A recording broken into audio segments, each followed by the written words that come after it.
예하 예하.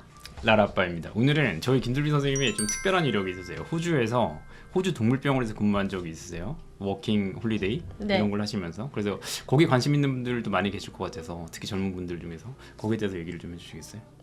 우선 저는 호주에 간 게 영어 공부를 하려고 갔었는데 왜요? 모르겠어. 그냥 영어가 잘하고 싶었어요. 네, 여행 목적으로 시험 목적은 아니고.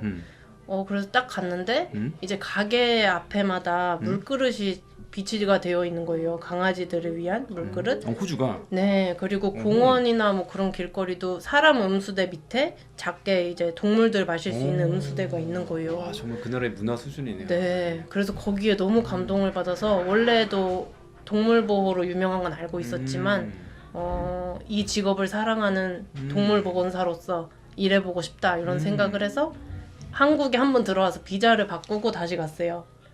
왜냐면 그래요? 여행 비자는 일을 못 하니까. 처음에는 그러면 호주에 네. 그냥 여행 삼아 영어 한번 배워볼까 그렇게 가셨던 거구나. 네. 저는 처음부터 보건사를 생각으로 했던 생각하고 가신 줄 알았는데 그게 아니었구나. 네, 그건 아니었어요. 그러면 거기서는 사실은 우리나라랑 다르게 테크니션들이 뭐 설티피케이트 이런 거라고 해서 자격증 같은 게 있지 않나요? 네, 자격증이 1급에서 4급부터 이렇게 그러면 나눠져 있고, 어떻게 거기 일하신 거예요? 저는 그 건강보험 취득 확인서 그거를 영어로 공증받아갖고 동물보건사 자격증까지 영어로 같이 공증받아 갔습니다. 그러니까 네. 우리나라에 있는 자격증, 동물보건사 자격증을 가지고 호주에 가면 네. 거기서 몇 급으로 인정되는 거예요? 그런 건 없이 그냥 그런 일단은 거는- 거기서 바로 그러면 따로 공부하거나 따로 시험 보는 거 없이 네. 그냥 영어로 공증만 되어 있으면 그걸로 거기 동물병원에서 바로 일을 하실 수 있는 거군요. 네, 근데 저도 참 운이 좋았던 게 어. 인터넷으로 정말 100군데 이상을 계속 지원을 했는데 어. 그러다가 2군데에서 딱 면접 연락이 왔어요. 100군데는 어플라이 지원을 하신 거예요? 네. 와.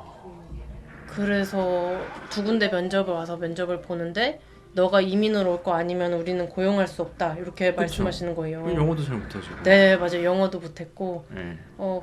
그러다가 이제 포기하고 한국 가야겠다 이러고 있는 찰나에 이력서를 직접 프린터로 뽑아가지고 동물병원에 돌리면서 네, 그냥 무작정 찾아갔어요.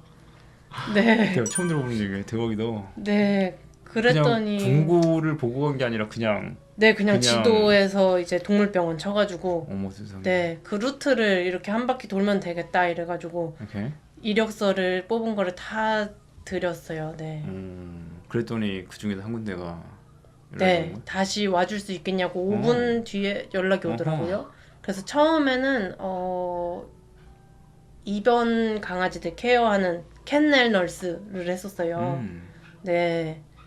그러다가 이제 거기서 검증이 되니까 처치실로 네 가서 일하고 수술실도 들어가고 그렇게 했었어요. 그럼 의사소통을 어떻게 하신 거예요? 그 전까지는 외국에서 살다 온 적이 없으실 거고 네, 그럼 우리나라 정규 교육만 받아서는 영어를 하기가 어려울 텐데 네. 어떻게 하신 거예요, 의사소통을? 정말 가급적이면 영어 그러니까 번역기나 그런 도움 없이 제가 아는 쉬운 단어로라도 이제 얘기를 하려고 노력을 많이 했고 만약에 시간 조금 걸려도 괜찮으니까 번역기를 사용해도 된다 그분들이 그렇게 말씀해 주시더라고요.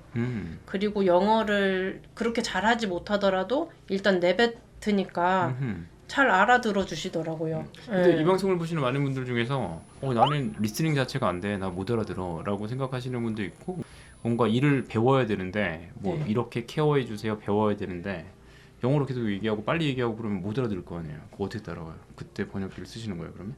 그때 처음에도 그런 걸로 번역기는 안 썼던 것 같고 어떻게 알아들었어요 그 얘기를? 일단 눈치껏 알아듣는 게 제일 큰 것 같고 네. 그리고 제가 못 알아들으면 그분들이 이제 번역기로 이렇게 쳐가지고 저한테 보여주고 그렇게 해주셨어요. 어느 순간 되니까 좀 다 들리고 좀 나 좀 무리가 없는 것 같아. 그런 게 뭐 6개월, 1년 얼마나 걸리는 거야? 그래도 한 3개월 정도 걸린 것 같고 되게 빠르신 거 아니에요? 근데 그 원어민 분들이시니까 그분들끼리 대화를 하실 때는 말이 정말 빨라서 그거는 굉장히 오래 걸렸어요. 네. 이걸 저희가 왜 저도 호주에서 견학을 한 적이 있는데 다 못 알아듣겠더라고요. 네. 넌 좀 네. 알아들을 줄 알았는데 네. 어느 정도는 다 알아들을 줄 알았는데 말씀하신 것처럼 빨리 얘기하고 막 그러면 왜 이렇게 놓치지? 그래서 네. 여쭤보는 거. 그럼 워홀을 준비하시는 분께 뭐 해주시고 싶은 말씀이나 뭐 이런 거 있으신가요? 일단은 건강하게 돌아오는 게 제일 큰 것 같아요. 네. 아무 나쁜 일도 당하지 말고 건강하게 좋은 추억만 갖고 오는 게 제일 중요한 것 같고 제 인생에서 솔직히 제일 값진 경험이었던 것 같아요. 혼자 타지에 나가서 뭐 작은 일이건 큰 일이건 이제 저 혼자 해결하면서 자립해야 되는 거니까 네 정말 좋은 경험이었고 혹시 고민하고 계신 분들이 계시다면 아무것도 안 할 때 두려움이 생기더라고요. 그러니까 그냥 두려움을 버리고 일찍 돌아와도 괜찮으니까 한번 가보시는 걸 저는 추천드려요. 근데 사실 뭐 항상 그렇잖아요. 장점이 있으면 단점도 있고 실제로 뭐 여러 사건 사고 사례들을 보면 뭐 인종차별이든 아니면 뭐 마약을 하든 뭐 그런 것도 있긴 있을 것 같은데 그런 건 좀 어떻게 생각하세요? 치안과 안전 아니면 아까 얘기한 마약 뭐 술 뭐 이런 거에 대한 뭐 이런 것들. 일단 술은 그 나라가 정말 저희 한국보다 굉장히 엄격하게 판매하고 뭐 클럽이나 그런 술집 앞에 가드 분들이 계세요. 그래서 이미 많이 취해 보인다. 이런 사람들은 아예 출입 자체가 안 돼요. 네. 그리고 치안 같은 경우는 저는 한국이랑 비슷하다고 많이 느꼈어요. 그 정도예요? 네. 밤 늦게 돌아다녀도 이제 괜찮고, 그래요. 네. 혼자 뭐 이어폰을 끼고 뭐를 그래요? 해도 네 괜찮았어요. 네. 마약은 어때요? 왜 미국은 지금 네. 마약 펜타닐로 난리잖아요. 마약도 그렇게 없었던 네 것 같아요. 없었던 것 같아요. 그럼 보통 분들은 그럼 워홀 가면 뭐 그러니까 저는 잘 모르지만 뭐 농장에 가서 일한다 아니면 뭐 한다 뭐 하는데 주로 워홀 가면 어떤 걸 일하세요? 다른 분들은? 다른 분들은 이제 카페에서 가장 많이 일하시고 카페가 네 거기서 일하시다가 이제 1년 이상 계시고 싶으시면은 농장을 가야 돼요. 어허. 근데 거기서 몇 개월을 일을 하셔야 어허. 1년씩 이렇게 연장이 돼요. 참치 해체하는 거 뭐 이런 것도 한다고. 네 농장 아니면 공장 가야 된다 하더라고요. 어. 네. 그런 데를 해야지 연장을 해주고 이렇게 하는 거구나. 네. 그럼 우리 슬피쌤 되게 운이 좋은 케이스였네요. 그죠? 근데 포기하지 않았던 그 생각이 뭐? 그래서 직접 오프라인을 찾아다니면서 네. 그렇게 포기하지 않았던 이유 뭐 이런 게 있나요? 일단 우선은 영어도 그렇게 많이 늘지 않고 내가 여기서 뭐 정말 솔직하게 말씀드리면 이력서에 한 줄 쓸 것도 없이 그냥 빈손으로 돌아갈 수는 없다 이런 생각을 가장 많이 했고 제가 돌아가려고 이제 그때 마지막으로 채용이 되기 한 4일 뒤로 한국행 비행기를 예약했었어요. 근데 이제 마지막으로 인사하려고 그동안 친하게 지냈던 남미 친구들한테 얘기하고 그 친구들이 한 번만 더 해보면 안 되냐고 응원을 해줘가지고 네 그러셨군요. 정말 마지막이다 해서 네.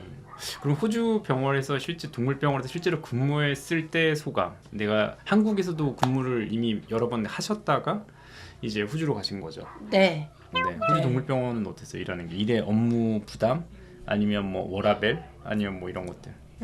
일단 큰 강아지들이 확실히 많고요. 네. 오케이. 그리고 제가 정말 감동받았던 것 중에 하나는 우리나라는 이제 요새는 그 민간 보호소도 많이 생겼지만 그렇죠. 나라 보호소로 이제 애기들이 들어가면은 일정 기간이 지나면 안락사를 진행하는 걸로 저는 알고 있어요.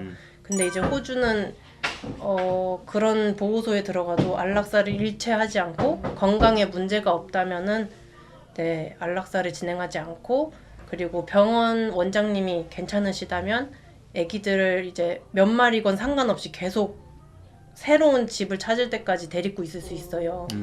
네. 근데 이제 거기에 대한 비용 부담 이런 게 사실 만만치 않으실 텐데 그거에 대해 되게 만족해 하시고 행복해 하시고 새로운 가족을 찾아주는 거를 되게 행복해 하시더라고요. 병원 분들이. 호주에서의 업무는 어땠어요? 예를 들면 같은 테크니션으로 일을 하실 때 한국보다는 조금 더 한국은 너무 테크니션이 하는 일이 굉장히 제한돼 있잖아요. 네. 호주는 어땠나요? 저는 우선 체열이랑 스케일링 이런 것도 다 해봤고 호주에서 네. 그게 합법이니까. 네. 다 한국에서는 해보고. 뭐 조이병원에서는 하는 일이 당연히 불가능하죠. 스케일링은 아예 불가능하고 체열도 아예 불가능하고. 맞아요.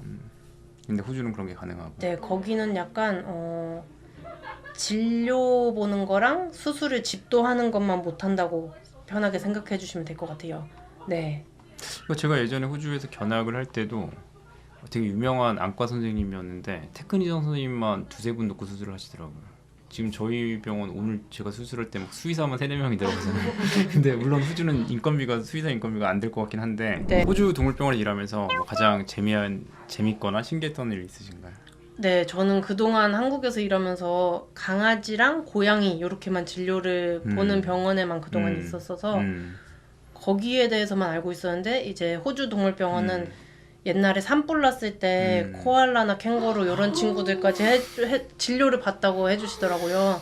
그래서 일을 해보니까 주머니지 이런 친구들도 오고 도마뱀 그리고 토끼 심지어 야생 갈매기 까마귀 뭐 이런 친구들도 다 진료를 보시는 게 너무 소중하고 값진 경험이었고 많은 걸 배웠어요.